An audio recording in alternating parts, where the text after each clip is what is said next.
the next time when he crowned, I basically, like, he came fully to crown like this, and I was like, I feel fine. You know, I didn't even feel pain. It was just like a lot of pressure.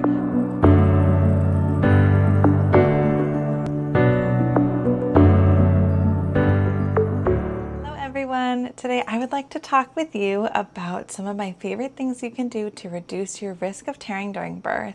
I created a 5-step process that I found when people follow these 5 steps, they can reduce their risk for tearing during birth. And I want to start with my first, which is emotional preparation. Basically, when you are preparing to have your baby, a lot of people will prepare their body, they'll prepare their mind, you know, for going through labor and contractions, but sometimes people stop before they really go deep into preparing emotionally for pushing. With my first birth, I tore while giving birth to her, and I 100% attribute that to not being emotionally prepared. So when I felt the sensation of her head crowning, I basically freaked out because I had all this fear around tearing that I hadn't worked through beforehand. And so when I felt the sensation of her head crowning, I was like, oh shit, I'm gonna tear. And I just said that, I'm gonna tear, because I kind of freaked out, and I didn't have a pathway to support me in being able to address that sensation in a healthy way. With my second birth, I didn't tear, and I didn't tear with my third either. And that's because I did some really specific practices for emotional preparation to help me feel confident and prepared for going through that experience. And the next time when he crowned, I basically, he came fully to crown like this, and I was like, I feel fine. You know, I didn't even feel pain. It was just a lot of pressure, but there was no emotional charge to it anymore, you know, because I was feeling so calm and so prepared. So what I did was perineal massage to prepare. But I didn't just do it to prepare my body to be able to stretch and have a baby come through.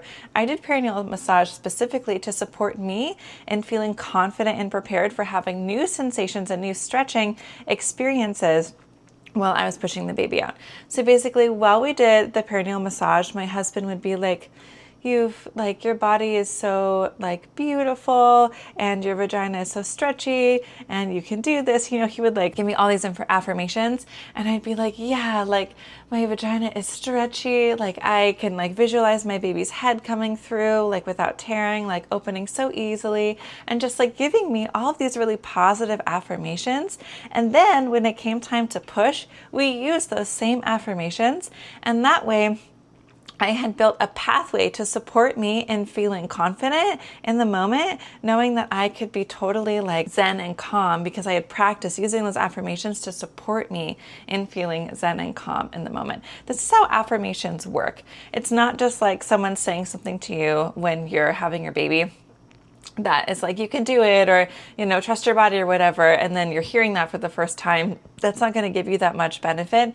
If you can use affirmations beforehand in pregnancy, practice using them to deliberately create mental pathways to the feeling that you're wanting to create, the feeling you're wanting to experience from the affirmation, which is usually relaxation and trust in your body. So if you could be practicing in your pregnancy, having your partner tell you, or you telling yourself, whatever it is, my body was made to do this, my vagina is stretchy, my baby knows how to come through, I trust my baby, I trust my body. Tell yourself those things.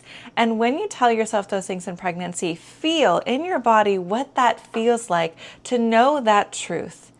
Affirmations are simply reflecting the truth to you that your body was made to do this. Birth is a natural event and your body knows how to do it. We just have to get the mind out of the way.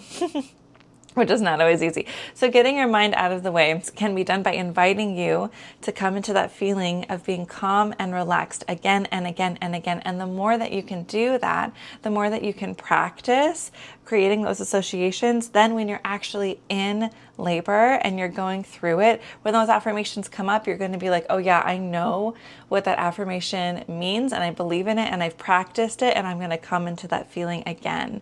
And that is so super helpful. So use affirmations in pregnancy when you are preparing for birth, but use them specifically for pushing your baby out, because this is the place that a lot of people have a lot of charge, fear, emotional stuff come up around. like I did with my first, that they aren't really conscious of, and they just kind of go into birth hoping that it turns out okay.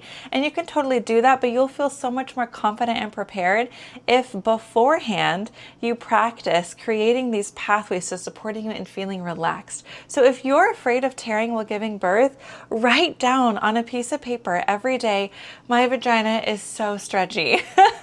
Or like, draw your baby coming out of your vagina. Draw a vagina. I'm a horrible artist, so this isn't for me, but maybe I would write it down. With like your baby's head coming through, like draw this, like fully open, and then feel that feeling of like, wow, my body is amazing. It's such a miracle that my body can do this. Really allow yourself to just feel that truth, because that is the truth. And then with doing this, you're basically putting your attention, you're taking it away from fear, and you're putting your attention deliberately again and again and again on what the truth is, which is that your body was made to do this. Your vagina is super stretchy, and babies are born all the time without tearing.